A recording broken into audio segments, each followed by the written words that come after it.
আসসালামু আলাইকুম। কেমন আছেন প্রিয় বন্ধুগণ? ফিরে এলাম আমার শখের বাজরিকা পরিবারের কাছে। তো প্রথমেই পরিচয় করিয়ে দিব এই পরিবারের পুরুষের সাথে। এই যে আমার পুরুষ বাজরিকা, সে বাহিরে পাহারাদারি করছে, সে তার ঘরের ব্যাপারে যথাযথ নজরদারি করে।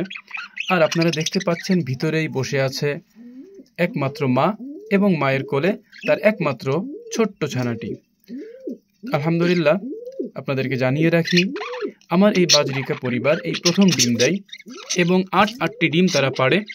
সেখান থেকে একটি মাত্র ডিম তারা ফুটিয়েছে এবং বাচ্চাটি আল্লাহ তাআলার রহমতে বেশ সুন্দর বড় হচ্ছে।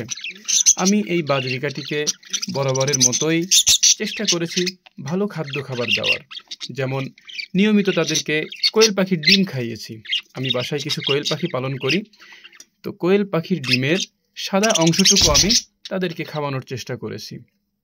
পাশাপাশি কিছু শাকসবজি নিয়মিত দেওয়ার চেষ্টা করেছি, যেমন কলমি শাক, সজনে পাতা, তুলসী পাতা, এই ধরনের আরও যে সমস্ত সিজনের শাকসবজি পাওয়া যায়।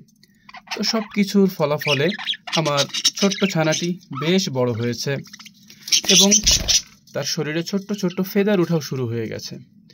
আমি বুঝতে পারছি না আমার এই পাখিটির ফেদারগুলোর কালার কেমন আসতে পারে, তার রং কি হতে পারে।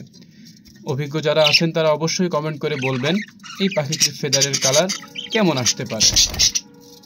সম্মানিত বন্ধুগণ, আজকের আলোচনা এ পর্যন্তই।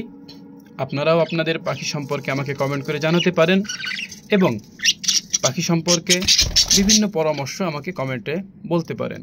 সকলের জন্য শুভকামনা রইল, সকলে ভালো থাকবেন এবং আমার এই বাচ্চাটির জন্য দোয়া করবেন, সে যেন সুন্দরভাবে সুস্থতার সাথে বেড়ে ওঠে।